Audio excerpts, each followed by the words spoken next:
À Honoré Mercier, à l'occasion du 50e anniversaire de sa naissance. Autre impromptu humoristique. Mon cher Mercier, vraiment, je regrette d'avoir à remplir près de toi ce pénible devoir. Mais la discrétion de longtemps éprouvée, tes amis de cœur m'imposent la corvée de t'annoncer ce soir, en termes bien sentis, l'infortune vois-tu, frappe grands et petits, que ta barque, on prétend que la chose est certaine, double aujourd'hui le cap nommé la cinquantaine. C'est triste, je l'avoue, et grave, je l'admets, un demi-siècle. On sait que c'est énorme, mais les voyageurs du Nil et des déserts humides ont trouvé, paraît-il, au fond des pyramides, d'anciens rois momifiés bien plus vieux que tout ça.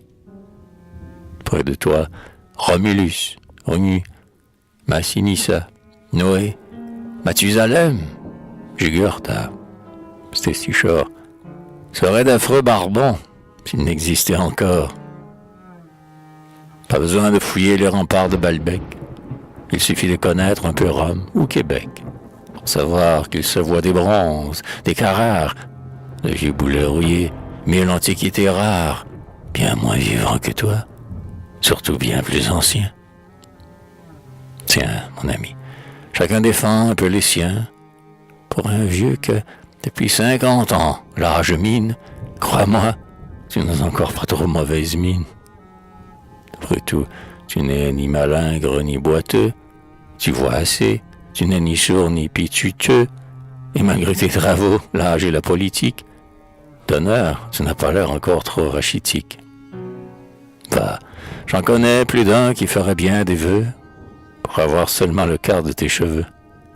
Puis, dans tes discours ou dans tes anecdotes, il est encore assez rare que tu radotes. Tes écrits ne sont pas non plus trop estropiés. La goutte que tu prends ne t'atteint pas les pieds. Ta fourchette est solide et la rumeur circule. Tu sais rajeunir quand l'ennemi t'accule. Du reste, un conseiller législatif poli m'a dit que tu n'étais pas du tout ramolli. Tout naturellement, j'ai félicité l'homme d'avoir trouvé cela sans son greffier. En somme, pour un malheureux être, à ton âge arrivé, tu parais un vieillard assez bien conservé. Et puis, si la vieillesse est irrémédiable, elle est comme autre chose dans ce monde. Que diable, elle ne manque pas de compensation. Le ciel n'a pas voulu que nous passassions notre vie à nous plaindre. Il a mis pour chaque âge, à côté du désert aride, un frais bocage. Et depuis Winnipeg jusqu'à Singapour, si chaque âge a du contre, il a, ma foi, du pour. Ainsi, voyez l'enfance. Elle est faible, ignorante. Le fouet, de temps en temps, voilà sa seule rente. Eh bien, quand, née au vent, elle prend ses ébats, c'est encore ce qu'on voit de plus chic ici-bas. Regardez maintenant la frêle adolescence. Sans cesse, on la verra pleurer son impuissance. Mais quel rêve charmant, pour tromper ses ennuis, illumine ses pas et ses jours et ses nuits. La jeunesse est brillante, oui, la jeunesse est belle, mais comme au sens commun, elle est souvent rebelle. L'expérience, hélas, n'admire pas toujours les moyens qu'elle prend pour dorer ses vieux jours. L'âge mûr, aussi, lui, ne manque pas de charme. Mais l'homme mûr a beau se porter comme un charme, se comporter idem, il n'est, dans tous les cas, qu'une victime en but à mille et un tracas. Anxiété, revers ou chagrin de famille, souvent tout à la fois sa porte fourmille. Bref, je crois, à tout prendre et sans être envieux, que l'avantage, en somme, est du côté des vieux. On a fait son chemin tant bien que mal, son rêve, ainsi qu'un vieux chaland échoué sur la grève, n'a pas toujours donné ce qu'il avait promis. Mais qu'on passe ministre ou qu'on reste commis, on a fourni sa course, on a rempli son rôle, et pour un philosophe, au fond, c'est le plus drôle. Enfin, on est rassis, on compte, on a du poids. Si l'on aime un peu moins l'antique soupe au pois, on sait mieux déguster le Bourgogne et le Grave. On pontifie un brin, on prend un air plus grave, on impose, Il est vrai que l'on se sent un peu moins tirer la jambette et sauter à pieds joints. On n'est pas d'une force étonnante à la course. Mais avec de l'argent en banque ou dans sa bourse, on a beau n'être pas un clown. Pour un coup près, on a toujours assez de souplesse au jarret. Vous me direz qu'un jour viendront les diabètes, la goutte, etc. Des mots plus ou moins bêtes. C'est vrai, et à ces mots on peut se résigner, quand de jolis minois sont là pour les soigner. Pour moi, rien que j'admire, et c'est du fanatisme, comme des doigts mignons frottant un rhumatisme. Que ce soit par amour, ou même par devoir, n'importe, cela vaut la peine d'en avoir. Essayez, vous verrez. Et puisque nous en sommes à parler des vieillards, dites, quels sont les hommes qui, près du sexe aimable, ont le plus de succès?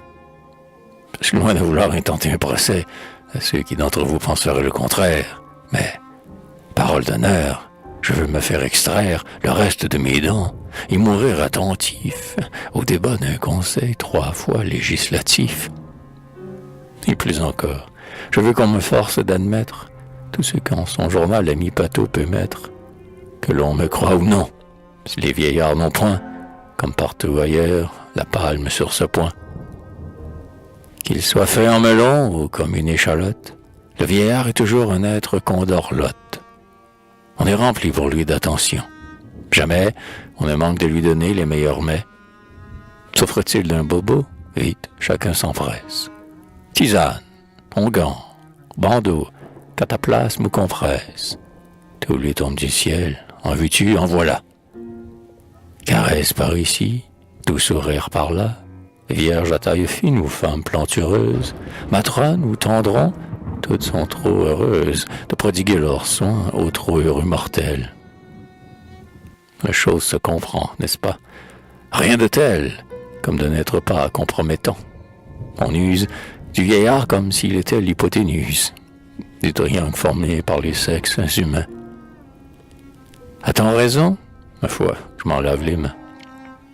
En tout cas, ce n'est pas au vieillard à s'en plaindre.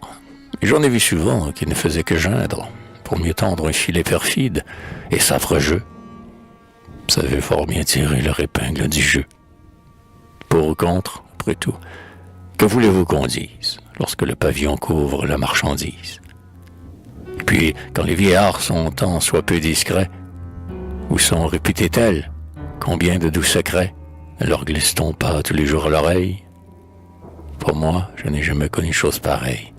Au plaisir délicat d'être le confident d'une enfant dont le cœur timide et débordant s'ouvre au naïf parfum d'une amour fraîche éclose. Sa candeur ne craint pas qu'on rie ou qu'on en glose, et son âme se livre au plus franc abandon, sans redouter les tours de Monsieur Cupidon. C'est un sort sans égal. Il y a bien autre chose à dire, ami Mercier là-dessus, mais je n'ose. En voyant ton sourire et ton air résigné, je clôt mon argument. Le procès est gagné. Aussi, si j'ai d'abord débuté par te faire des excuses pour m'être un peu dans cette affaire, chargé du rôle ingrat d'annoncer un malheur, après réflexion, sans être un cajoleur, je te dirai, mon cher, tant le sujet m'excite, que si quelqu'un te plaint, moi, je te félicite.